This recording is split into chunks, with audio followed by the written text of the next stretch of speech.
Hello, I'm Nanny from Nanny and the Moose, and these are my friends who are standing here helping me today.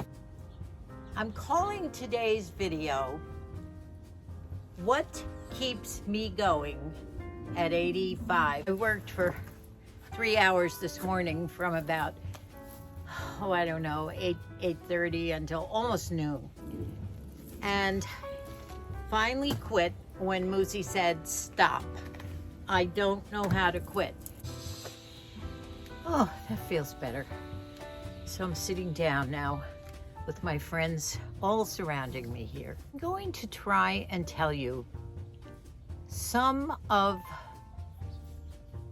what makes me tick in the way of having so much energy, of keeping going, constantly on the move, doing things, energizing myself, keeping busy with hobbies, keeping busy with the children. My Moose, I take care of Moose. And I asked him, he said, what are you going to talk about? And I said, well, I'm going to talk about what keeps me going. He said, can I put my 2 cents in and tell you what I think keeps you going? And I said, okay. And I never know what's going to come out of his mouth. And he said, what I think keeps you going is your commitment to this marriage of ours. And you know what? I thought about that. And he's right. I have always had a commitment to making our marriage a happy one of fun, one of love, of children. From the time I was 3 years old, believe it or not, I had this dream of what I wanted my life to be. And you know, people talk about the law of attraction and all those theories.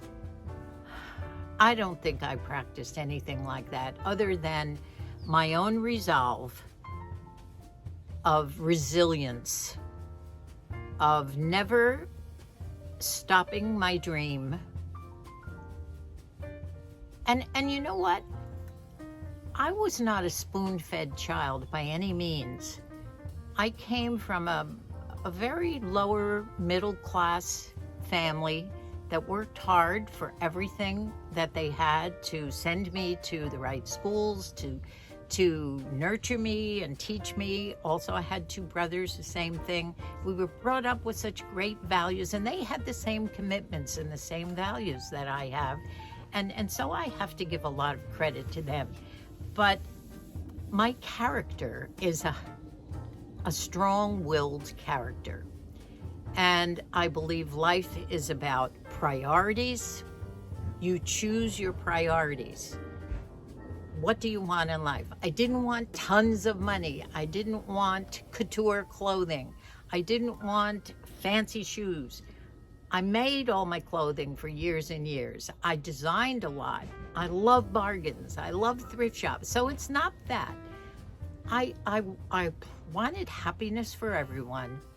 And I always go back to this. One of my old boyfriend's mothers said, Mary Ellen, you have your head in the clouds all the time. And it's true, I do. Always trying to make life a fairy tale. But, she said, your feet are always on the ground. And I've thought about that all my life, and that is me. I can take pretty much anything that comes along and deal with it. And by the way, our life, although it's been a very happy one, we've been very blessed, it hasn't always been the perfect life. You can imagine with 6 kids, we had a lot of things that went wrong. We had our ups and downs. Truly we did. Just like everybody, with health issues, with everything that you could imagine. But you know what? I kept on going with that fairy tale, planning fun things. We managed to have a home in the mountains, and I was in real estate at the time that I found it. And Moose said, no, we can't afford that. And we waited a year, by the way, before other people bid on it. It was owned by a bank. It was possessed. It was this big old 1929, 4,000 or larger log home on the lake property. And I figured out a way for us to do it, that we would rent it out, but enjoy it too. And you know what? We finally got it after months and months and months of waiting until these things fell apart with other people. And we owned that for more than 10 years. And I fixed it up like a little B&B. We rented it out, would help pay the mortgage. I managed it. And I want to tell all of you, you have to, number one, believe in yourself that you can do. And I'm not talking about the law of attraction here. It's what you feel about yourself inside. As I say, I really, in my heart, don't know what makes me tick or what keeps me going. Obviously, good health, energy. Let me tell you what I think in my mind, even though I probably think I'm much younger than I am, this is what I think keeps me going. My character, my values. Number one, priorities. Believe it or not, as scatterbrained as I might appear with all these hobbies and all of this looks like material goods, and it is, but it's clothes and collections of things. Now the collections will eventually be dispersed, but since I don't have a big house and I don't have storage, this is where it's landing. It's priorities. So I choose my priorities that keeps me going. And right now, it's this little world of ours. It's my Moosey, to keep him happy and healthy, to keep his mind going. And he's got his own resolves too, by the way. I told you about those. But it's my job to physically keep him moving and well-being, to keep his well-being going. So that's it, my priorities. But I also have to think about myself. And if you don't make yourself happy, then you can't make everybody else happy. And that's important. That's a thing to think about. So then it comes to choices. So we have priorities, then we have choices. So every day I have to make choices in what I'm going to do that day. I make choices, first of all, what I'm going to do for Moose, what I'm going to do. I have the regular chores of the household that go on, but then there's all these extra ones. Moosey needs new hearing aids, so I have to kind of get on the phone and see how we're going to be able to afford those. Will Medicare pay for them? I don't think so. But he is a vet, and we do go to the VA, so I think we might have to start going down there again to get his hearing in better condition right now. Find out what this knee thing is all about too. So my priorities are Moose and myself, and then my children, and then all these little hobbies. So priorities and choices. You always have to think about yourself too, and your health. Now, obviously, it should be a choice to keep yourself healthy. Mind, you have to be curious. That's another something that I find keeps my mind going. I'm very curious. I have to know about all sorts of things that interest me if I need to know more about them, or if I meet a person or see someone on YouTube, I want to know more about them. If I see something that I read about in a newspaper or hear about something on television and I'm not familiar with it, I go to Google or I ask someone. Moose knows a lot about a lot of things. So you've got to be curious. Okay, now we got 3 things going. Priorities, choices. I already forgot this one. Priorities, choices, and curiosity. Okay.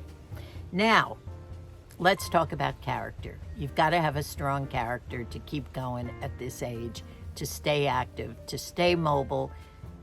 keep in touch with your friends and your social support. We were just talking last night about at dinner time about how the world has become. Remember when we used to have our gas pumped by the gas station attendants? They used to wash your windshields, check your oil and everything. Now we do our own, and I told you what happened to Walmart. Looks like we're going to start having to check our own things out.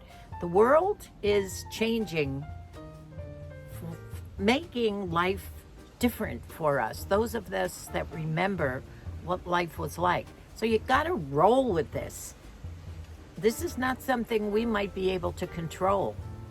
Look at what's happening with all the people working from home now. They're not going to the offices.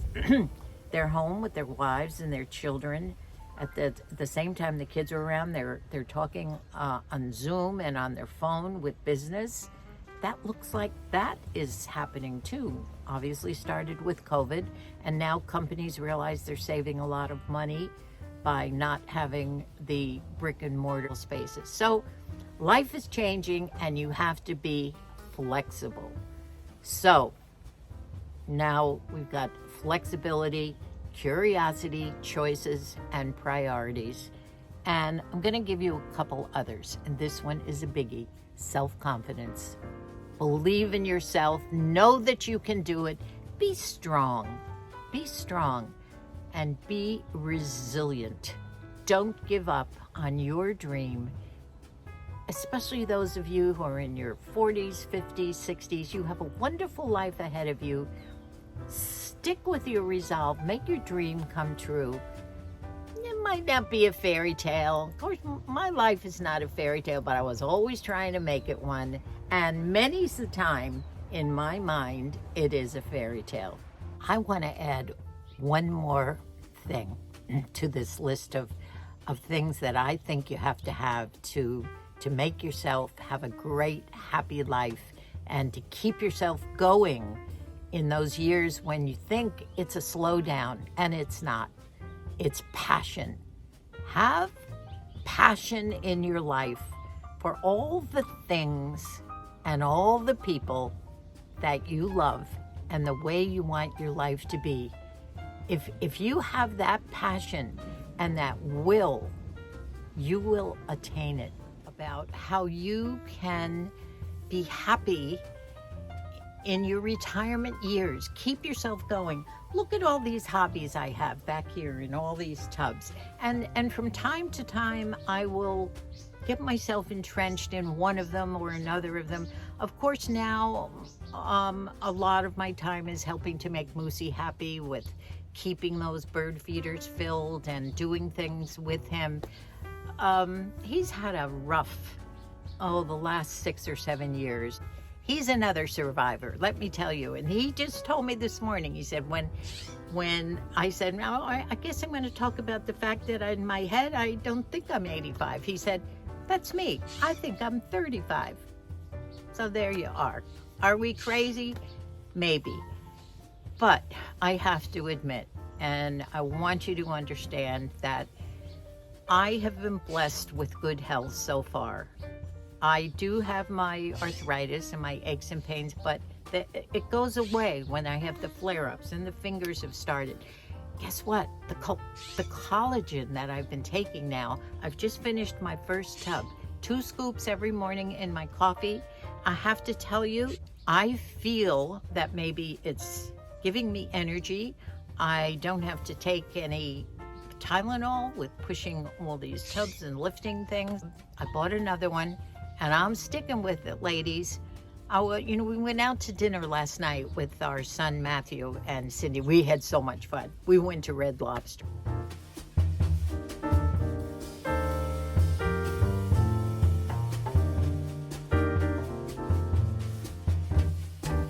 We ate until Cindy walked out and said, I need some Tums. We had so much fun and gabbed and gabbed. And Matthew told the funniest story.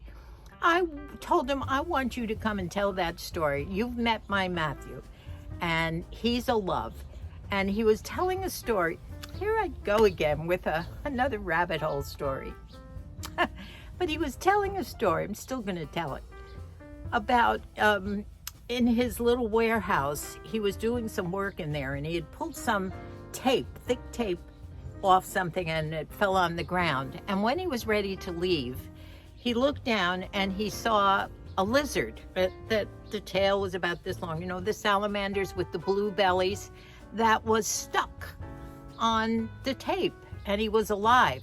Well, you have to know Matthew. He wouldn't have left that poor little lizard or salamander, whatever you want to call him. He called him a blue belly.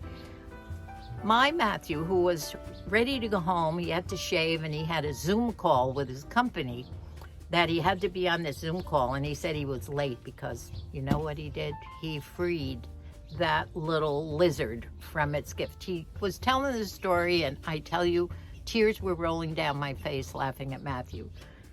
He said, that little lizard was looking up at me like this, stuck on the tape with his hands like this.